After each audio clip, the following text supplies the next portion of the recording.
entail any assumption as long as we can demonstrate that such a thing exists.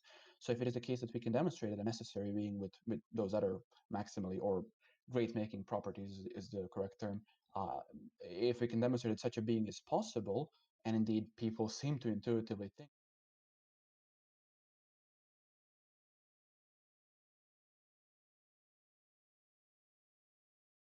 Thank you, Vlad. Thank you. And thank you both for thoughtful questions. Those are good questions on all of this. If Jeff is still here, he actually think he refuted the modal ontological argument during the debate. Huh. What are you throwing at me? You said that you refuted the modal ontological argument during the debate. And then this is where I asked you to write papers on it and show it to philosophers. But you said you I did. I wrote my paper in the chat. Oh, okay. Could you please give it to Vlad then? The Chodal argument. Okay. What was the word? Language games? Chase is just playing some language games right now. Hey, you said you refuted it. I'm sorry. That's fair. If it rhymes with chode, I can't resist. What the modal argument? I accept the refutation. The modal argument was what that if a God is possible in some worlds, then he is possible in this world, and therefore God exists. Yeah, I mean, So what if? flawed on so many levels. So then, what if I were to say God isn't possible? Therefore, this world doesn't have God, and therefore there is no God. I actually addressed that as I think the last question in the debate, and I can reference you my article. That is the first objection I address. The point by saying that a supposedly necessary being is not possible to exist in a single possible world is that it's logically equivalent to saying that such a being is logically incoherent. That is impossible, like on the same level as a square circle or a married bachelor or something like that. And unless you can demonstrate God to be impossible on that level, that's just unwarranted in any How way. is it impossible? What do you mean? How is God not existing impossible? If you say a necessary being doesn't possibly exist in any possible world, your claim is that such a being is impossible. No, Okay. That's not what's being said. The issue is you haven't demonstrated that necessity in the first place. That's Right. sort of my main disagreement with you is that you again it's an if-then issue. It's an if-then game. Yes, Okay, but but you haven't we get to define what we mean by God, don't we? So what if I said God. if a God is not necessary in this world, then it's possible that a God is not necessary in any world. Therefore, there is no God. Well, they Now, have to now you have to prove a necessity in a God. No, if you say if God is not necessary, that's just redefining the term God that we use. So, for example, we agree. In fact, Alvin Plantinga mentions these concepts of non-necessary gods as maximally excellent beings. I think MEB as opposed to MGB, and he talks about such beings, and such beings are simply not what we're talking about. That's the issue. So, in a being that you're talking about, how is it necessary? Yeah, but that's my point. As long as you say, well, if God is not necessary, well, you're not speaking about God at that point. You're speaking you're still not telling us how God is necessary. Hold on. I'll say that. what I said earlier. You haven't established that necessity and that reality in the first place. It's like you're basically, it's a complete circular thing. You're making the rules to be that by definition God has to be the case. It has to be the case in these types of ways. But that's only again, language games I think is a perfect description of such a thing, because there's no reason outside of that format why any of that has to be the case. Okay, well, you call it language games. It just seems to be perfectly justified, and you haven't really offered an argument against it, apart from saying it's just playing with. What do you guys think? Do you guys think that? I like the phrase language games.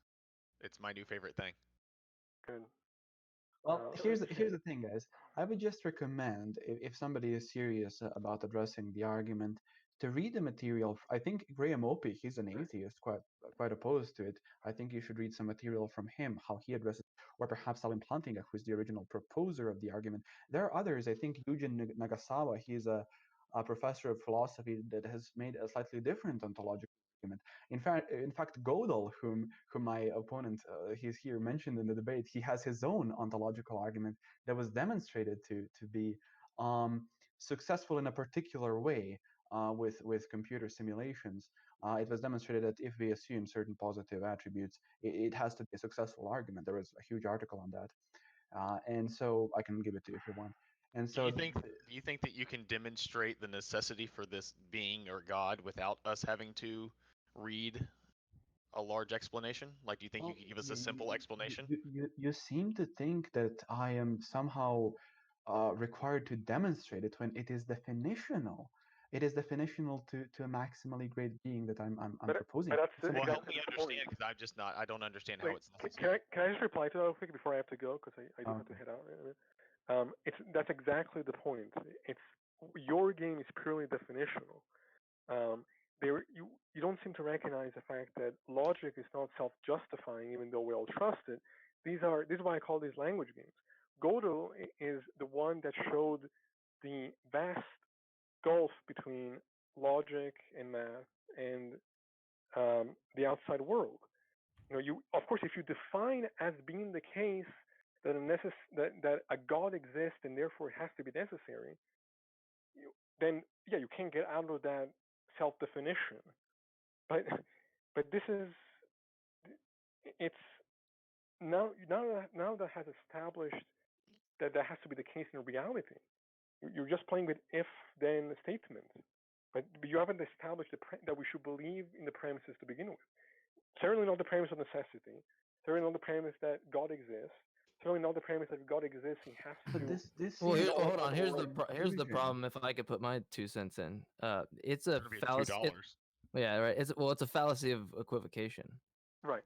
Because what you're doing in the first premise is you're defining it some way, and then in the second, Exactly. and then in the second premise, it's basically saying it's not contingent. Either it is not possible that it exists or that it necessarily exists. So you literally are going. You're basically what you're doing in a logistical syllogism sense.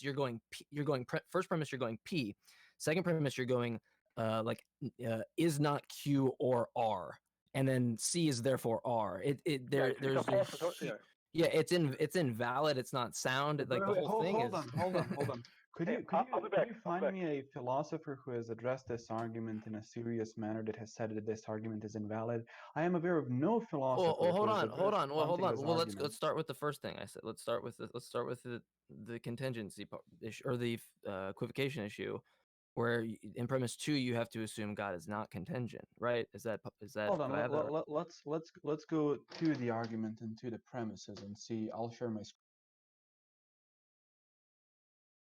I'm sorry. He's Yeah, I'll sharing share his my screen. screen. Hold on. Yeah, it's showing screen. He's gonna draw us pictures.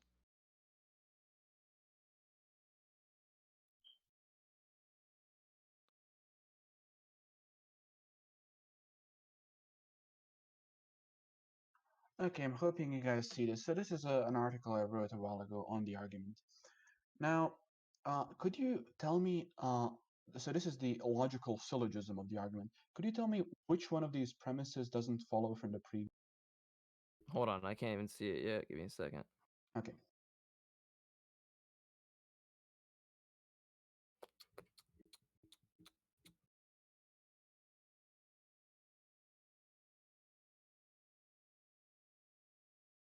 Yeah, I'm dealing with StreamYard myself actually right now. So, give me a second. Hold on. Oh, sure. Sorry. I mean, you can go ahead. You can go ahead and talk. No, I'm sorry. I just need to. No, what I was saying is just okay. As far as I know, there were no objections to the validity of the argument. That is to say, that if all of the premises are true and all of the premises are undisputed except for the first premise, so the argument is valid. The question is it sound? Sure. Okay. I can give. I mean, I could give you validity, but the way it's premise 2 isn't valid. Yeah. That's my problem. It's premise. What? My problem is premise 2 premise in a 2 sense. is not valid. Ooh, what's premise 2? Full stop. What does that mean? Even how can a premise be invalid? Well, no, he's saying it's not sound, but the issue here is so hold on. It's like half an argument that builds more and more. Well, first off, what are you defining? Like, how are you getting the first premise for definition? Let's start. Yeah, can we start with number 1? Yeah, it's possible that God exists. In some possible world, God could exist. Sure. How is the possibility demonstrated? The possibility is demonstrated by lacking any sort of incoherent attribute. So, if it is the case that God can be conceived, in the sense that an omnipotent, omniscient, morally perfect, necessarily existing being can be conceived, and that in such conception no logical contradictions could be found, it would seem that such a being is possible, at least in some possible worlds. Yeah. Is it So if you're admitting that it's possible that there is a God, then it's possible that there is not a God. But no, that's just a totally inverse claim that doesn't make any sense, because if it is the case that a necessary being is possibly incoherent, that would just mean that you're claiming that God is incoherent and would have to support that claim. And that is a far more weighty claim than claiming that God is possible. It's possible that a God exists means that we're not certain a God exists, which leaves open the possibility that he does not exist.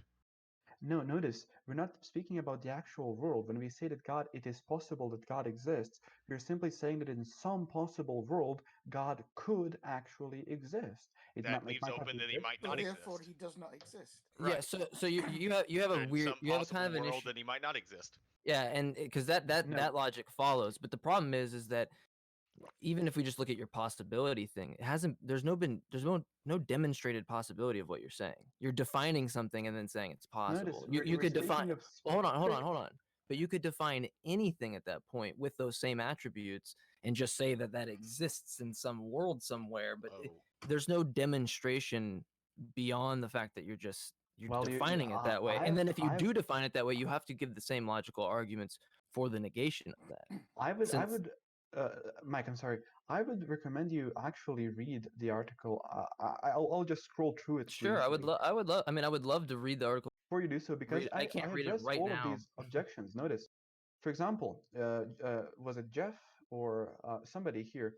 His first objection, the reverse MOA. This is exactly what he is saying, right? It is possible that God does not exist, and then this all follows in the same way.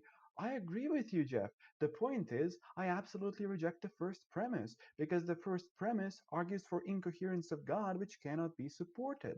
And there are various other propositions, like, for example, saying that God is impossible from the omnipotence paradox, saying that we could argue, like parodying the argument by saying we could argue that Goldbach's conjecture is true using this argument. You could say that there exists a maximally great pizza. You could say that the logical problem of evil defeats the possibility of God. You could say that the correct atheism argument by Dr. Peter van Inwagen, like the modal no-no, would defeat the argument. There are other propositions, for example, maximally excellent beings, which somebody was mentioning previously, or next to maximally great beings. I've addressed all of these in my written work.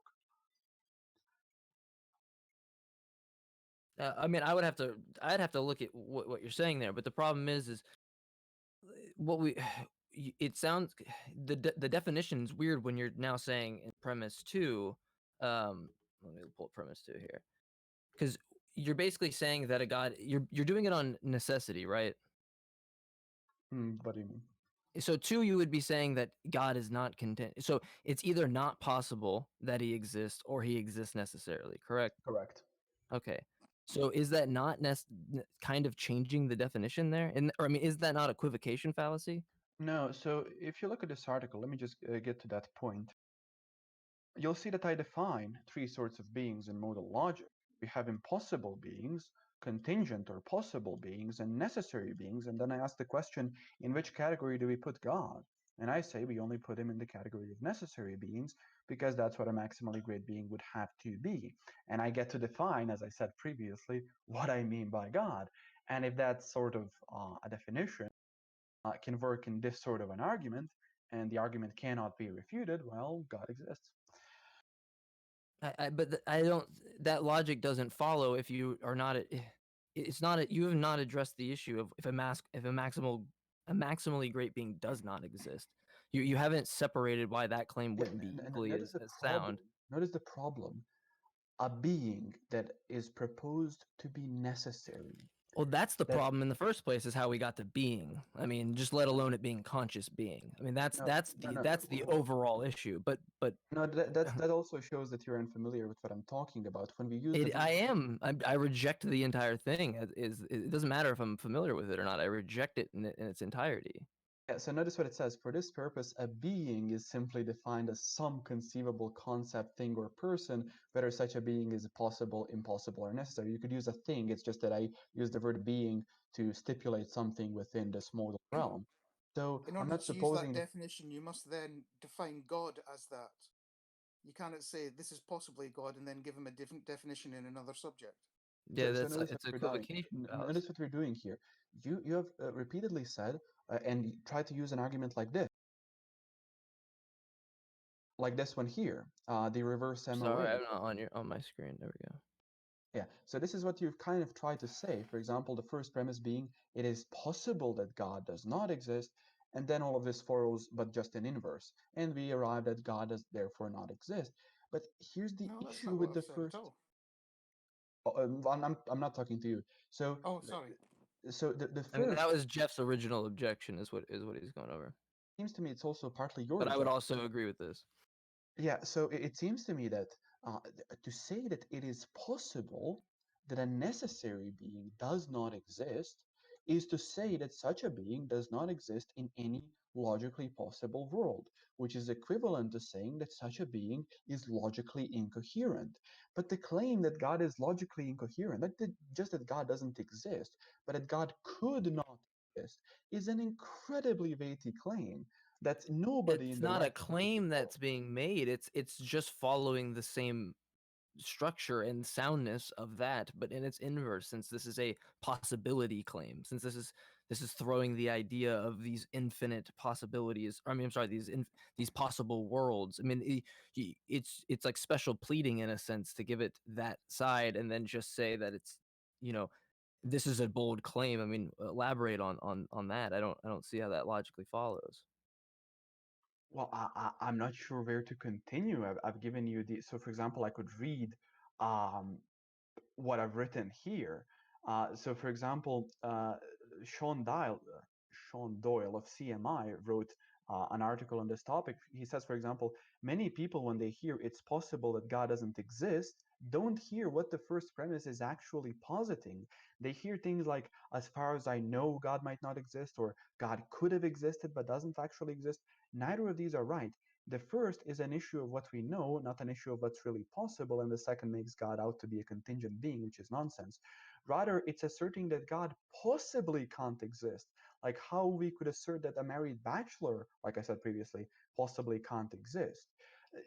You have to support the first premise, and I'm saying your argument doesn't work because your first premise does not work. Saying that it's possible that God does not exist It's the requires an same. incredible amount of evidence. It's the But in your same exact thing. That's what, now you understand our Okay, position. so That's what so we're but in saying. your so argument, tell the me. only So premise that works is the first one. I All mean, the you other you four ju- are you wrong. just basically prove your so first premise for so being hold on. for requiring a lot of So evidence. what evidence does it require to say that God is possible? None. Do you think that That's God why is that's the only impossible? one that works. The other But you, four are wrong. Well, but if so it's how that is it close, then equally you're not wrong. as valid to say the negation of that? Because the claim of possibility is far lesser than the claim of incoherence. And I'm that's what sorry. your The what? What? the claim of possible. So, for example, if I say a unicorn is possible and a unicorn is incoherent, the claim that a unicorn could exist, I mean, there's nothing logically incoherent about a physical unicorn. Okay, that seems reasonable. But to say that a unicorn possibly couldn't exist is a far heavier claim. You have to support it. Why? Is it logically incoherent for a horse-like creature to have a single spike going out of its head? Right. So Sure, but we wouldn't classify that as a unicorn. We would classify that as like a horse with some kind of like neural disorder or something. Like that would be, there would be something Or a well, rhino? that depends on your or a definition of a unicorn, but it's yes, irrelevant. You see what I'm exactly. saying? The See what I'm thing saying that there? likes or that has magic and is obsessed with kids and things. Like, I mean, I don't know. That's what we would define Well, that as. you could replace But the you're unicorn with you're anything removing. physical, right? Sure, but you're removing like the baggage that's involved with the unicorn. No, but forget the unicorn. You could replace it with some plausible way a dinosaur could have formed that never happened in our own world, which is an entirely physical being. I don't need to stip. Unicorn is just something that's usually used in these debates. So Sure, because we're it's using something that's naturalistic that we have demonstrated possibility of. yeah. So notice the That's problem, the right? issue. The way your argument fails is that you cannot support its first premise, while my argument works because my first premise is It's not my absolutely reasonable to argument. My accept. argument is not your negation. I don't use that as my argument. I'm just showing you that if you use its negation, you have to show what separates. So anything you say for your argument has to be said about the negation, and then you point out these problems with the negation, and we're trying to go, yes, that's the problem with what you are saying. We're not. That's not our premise, because the issue with the premise is possibility. I have not seen any demonstration for it. Sure, if we can just say that we're conceiving of a being, there, when you use the dinosaur example, you're like, well, yeah, a dinosaur could exist in some different way. Yes, because we knew dinosaurs exist, but we would not have demonstrated possibility without finding those fossils and having some kind of observable record of it. It's just not how possibility is demonstrated, or even plausibility. So would you say there are any reasons to think that the concept of a god is incoherent? I'm sorry. What do I have to say That's about what it being incoherent? So do you have any reason to think, like your personal reasons, to think that God is incoherent, that God doesn't couldn't exist? This has nothing to do with me. This has to just do with the claim being made about possibility. It Well, it hasn't has a been. lot to do with you because No, it if has there nothing to do. if, I if have there take is me no out of the world. The claims still exist. I have nothing to do with it. Me, yeah, but here's mm, the issue. Forget about you. Okay, let's do that. Let's forget about you. Suppose anyone, does anybody have a rational reason to say that God isn't possible? that's If not what's being offered up though on the table. That's a different conversation.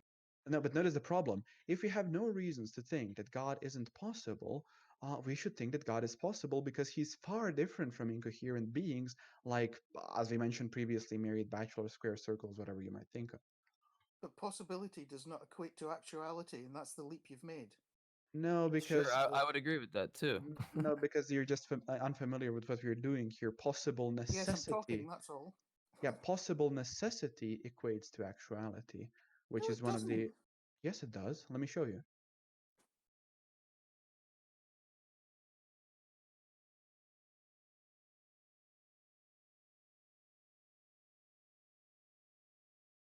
So here are some of the axioms of S5 modal logic. And you will see that if something is possible, it could be necessarily possible. And all of these axioms are kind of what my argument depends upon. Here we use these axioms to argue against Muslims and so forth in their ideas of necessity.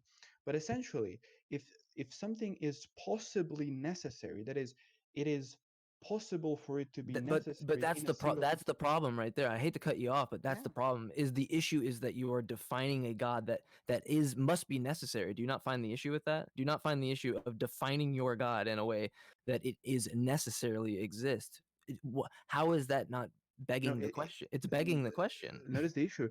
If it exists in some possible world with the attribute of necessity, our argument is that it exists in every possible world, but we're not saying initially that it That's the leap exists in that our you're getting world. wrong.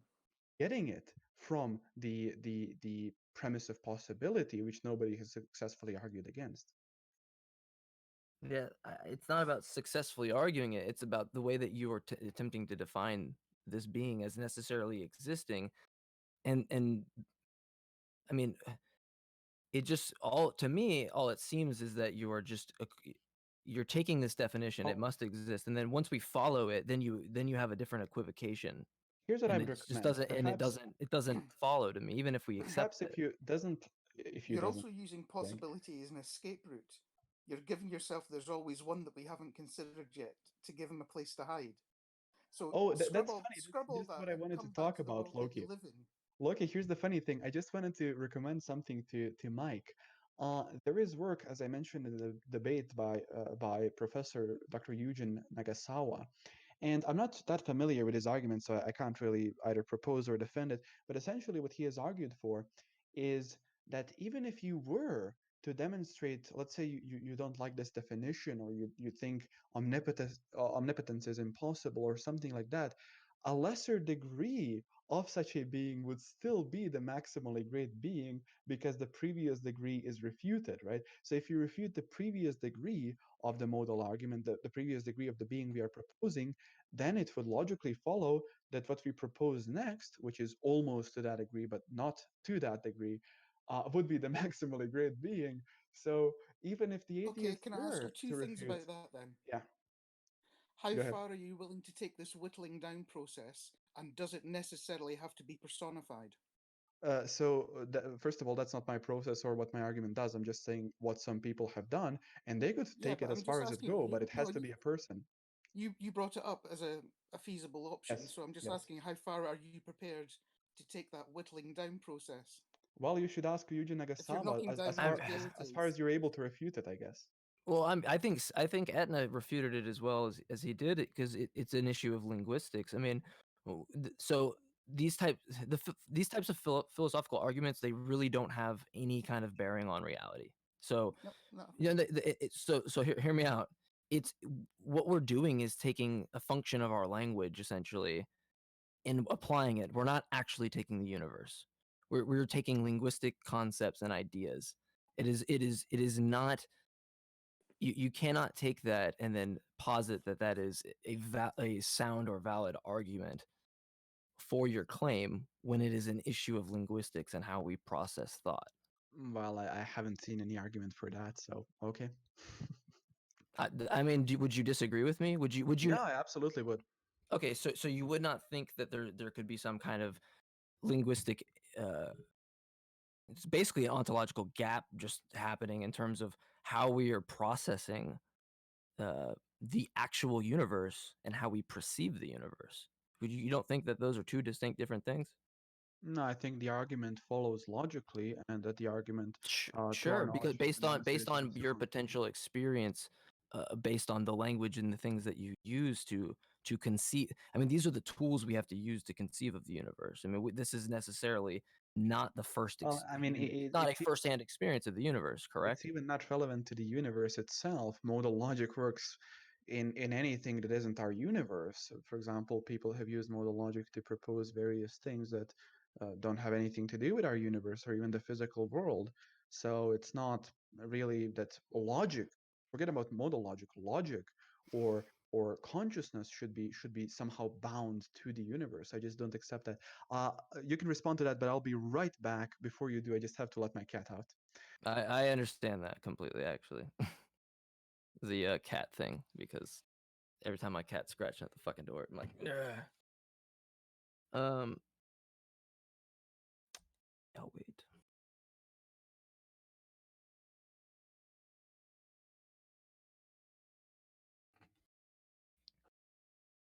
So Urius the philosopher is here with us now. sure, well, I just wanted to point. I mean, if I'm gonna respond, I don't know if you can hear, but there's an issue here between the assertion of possibility and conflating it with conceivability. I'm sorry, Mike. I'm back. Kiki is out, Sure. so we So can continue. so I think that this is where I think the error is. I think there's an error in principle where you're saying that there's these forms of possibility and you're conflating that with the linguistics of that it's actually conceivability. I mean, this is just the bounds of our ability to conceive. And you've put this you've put this possibility that it must be necessary, Well, here's the thing about that, Mike. when it's not the actual universe that you're using to determine this. Well, I'll just restate that objection, and you'll tell me if this is a fair restatement. Sure. Would you say that maybe conceivability is not a great guide to possibility in this instance? What Can do you you guys mean? hear me? Yeah. Yes. Okay. I just wanted to make sure you guys can hear me. No, yeah, y'all can continue. I just wanted to make sure the mic was working. Oh, you're Okay. good. Great. Yeah, I just want to I've- welcome, guys, welcome yeah, go ahead. Urias into the group. This is Urias from TikTok. He's come on over to say hi. Welcome, Dude, Urias. I actually know. I think I know exactly who that is. But What's up, guys? anyways, hey, bud. So I think you should continue on because now I don't remember where we were at. No, what I was just asking is, would it be a fair restatement of your argument to say that just conceivability to you doesn't seem to be a great guide to possibility here? Um, That seems right. Sure, That I seems right. guess I guess so. I mean, I don't. I would say that that it's just this is just a subjective ability to conceive the existence of this thing rather than the actual possibility. I mean, you're Yeah. using your mind over over the actual universe And in I this would case. simply respond to that by It- saying that to this doesn't just apply to God, this applies to anything. For example, our way to deduce that square circles are impossible is to attempt to conceive of such things and then say, well, wait a minute, something cannot have 3 and 4 sides at the same time in the same sense. That's just inconceivable, right? And so we think that that is logically incoherent. There are logically contradictory definitions within that.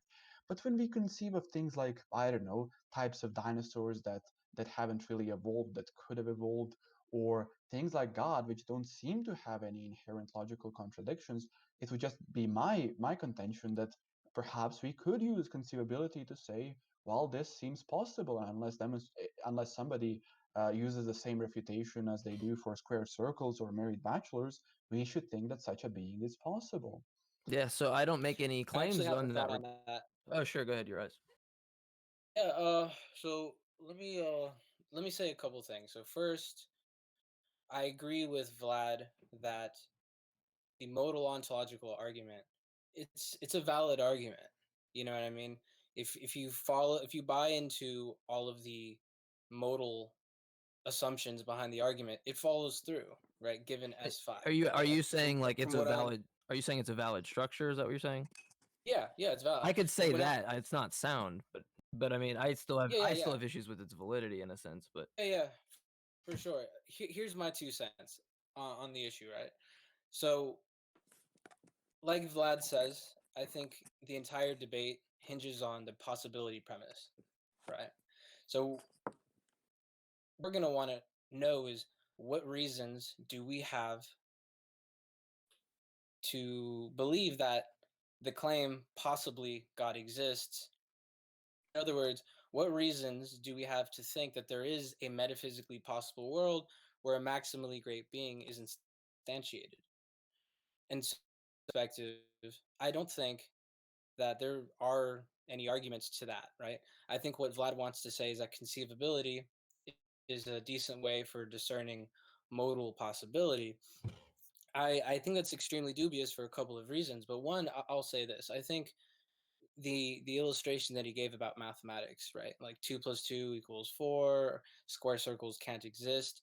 This is a kind of prima facie, you know, very simplistic, kind of obvious, evident truths that it doesn't take very much contemplation to discern these things. But then when it comes, I agree with Peter Van Inwagen when with his kind of mitigated modal skepticism, and what Van Inwagen proposes is that when it comes to these heavier metaphysical claims, they don't enjoy the same degree of intuitiveness or obviousness, if that makes sense. So when it comes to like the statement, possibly uh, a maximally great being exists, that's not quite obvious. I can't just rely on my modal intuitions because it's also logically consistent that there is a possible world where there isn't a metaphysically great being. And so both seem equally possible. And so I think the rational thing is just to suspend judgment, right? Just to simply say, I don't know if a maximally great being is instantiated. But if you admit ignorance, then the argument doesn't work. sure, Okay. but would you not agree that you would need cogent reasons to even have to even demonstrate the possibility that this being is even real, rather than just relying on conceivability? So on my view, I don't think conceivability is a sufficient condition to establish metaphysical possibility, because That's what I said. the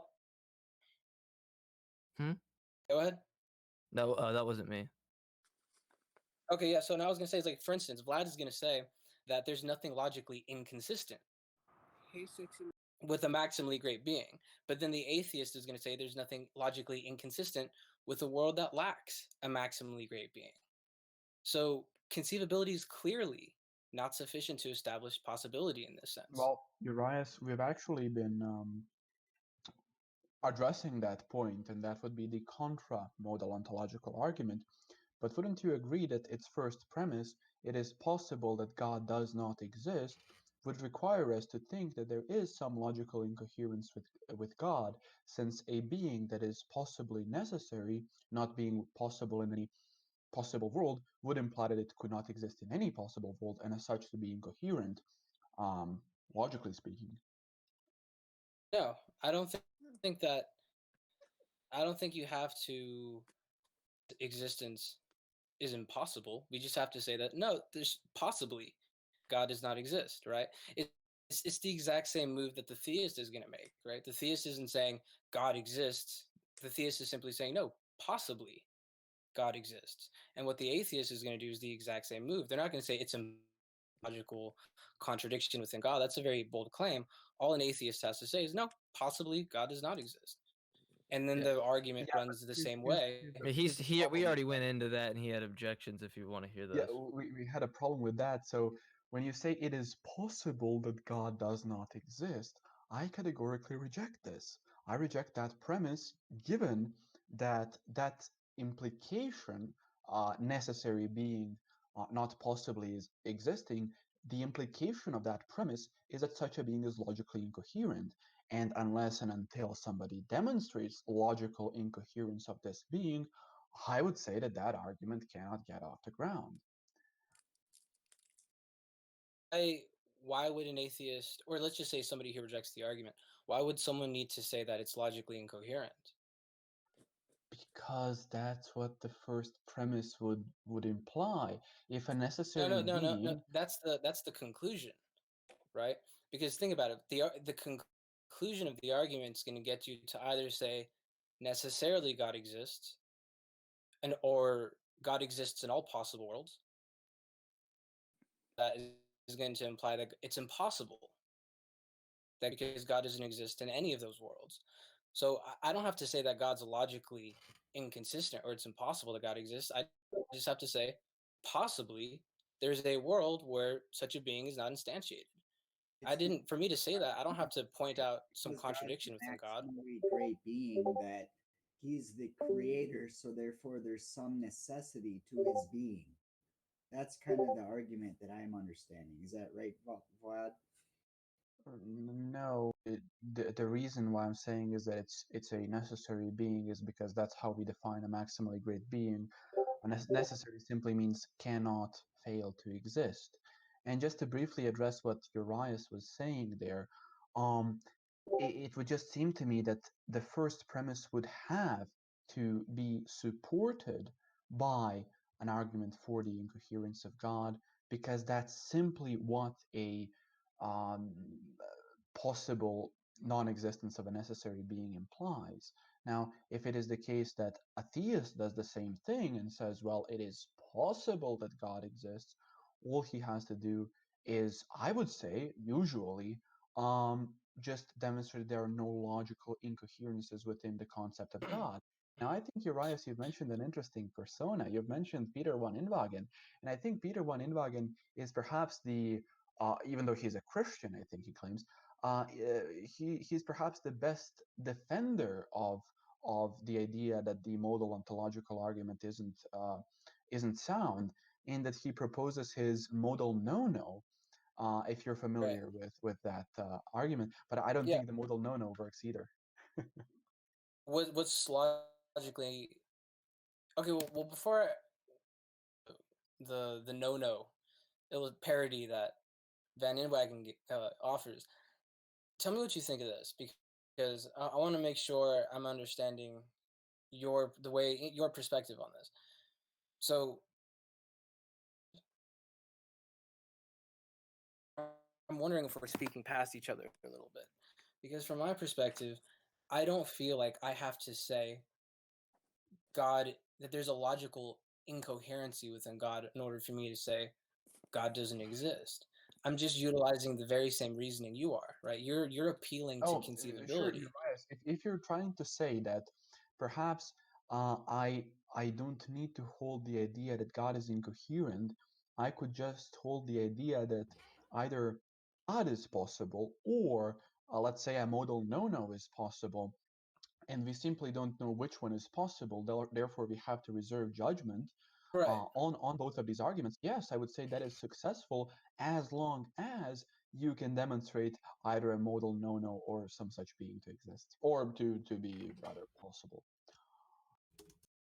Well, I mean, I could appeal to the same intuition that that you're basing this argument on, your modal conceivability. And so this is why I'm skeptical of conceivability as a way to establish possibility, because both views seem, on the face of it, free of logical inconsistency. And Yes, but I so think there are simply serious saying, okay, problems. Yeah, but I think there are serious problems with the concept of a modal no-no, and I think there are better propositions than the no-no, which would drive the theist back further. For example, let me just get if I scroll down a bit, because this is a very long article. So, yeah, for example, here's what. well, Yes, no, what I was going to say is, all right, let me just add a little bit more meat to the bone, right? right. Because I don't even think I have to, demonstrate the coherency of a, of a no-no, this kind of being that doesn't believe in necessary beings.